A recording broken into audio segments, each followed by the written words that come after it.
Now, as I've said before, the first Mexican-American president, the first Latino president, is going to be elected in 2032, making Ivanka Trump a one-term president. It looks like the best pick right now is Julian Castro, but we can never be sure which candidates arise in the future or if Julian Castro has different career plans, if he plans on staying on television with MSNBC. But basically, what I've made the observation is that by November the 2nd, election day, this is going to fall during a Mexican American and Mexican tradition called Dia de los Muertos, aka Day of the Dead, which combines Aztec traditions with European traditions. It is also known as All Souls Day in Catholicism. It honors the dead basically with festivals, lively celebrations.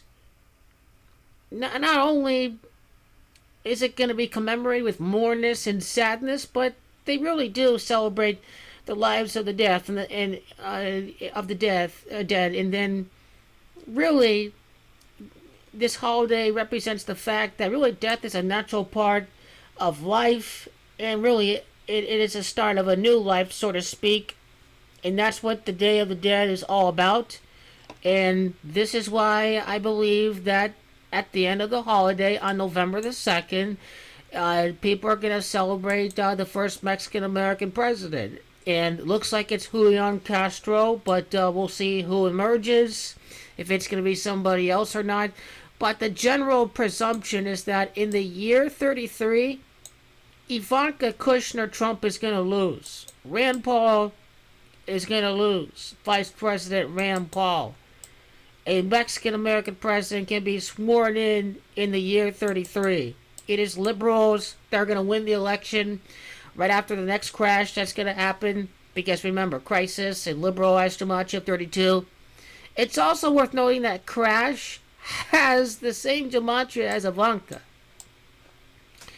So that would be really spot on if the Libertarian John Birch Society, Freemasons, including Rand Paul, say, hey, we're freedom, for prosperity. And they got the New Deal. And a second later, you know that the New Deal benefits Americans in a variety of ways. If they didn't get that government help like Medicare, Social Security, if they didn't have an increase of the minimum wage, people would be worse off. This is a big reason why we need functioning government for people. But nope, not the Libertarian Party, not the Republican Party, not the Libertarian Party, and not the Republicans that charade themselves as libertarians. Definitely not. Day of the Dead, 2032. An economic crash, and also the first Mexican-American president.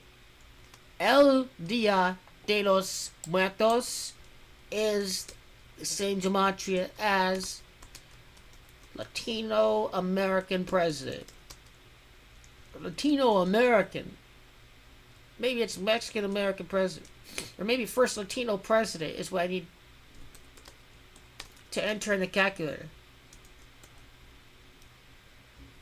Hey, first Latino president, I mean gematria 49. That's gematria of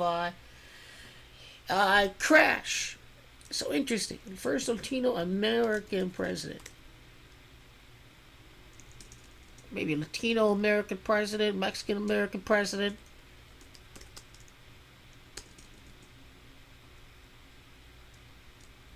I don't know what happened there in a second, the calculator.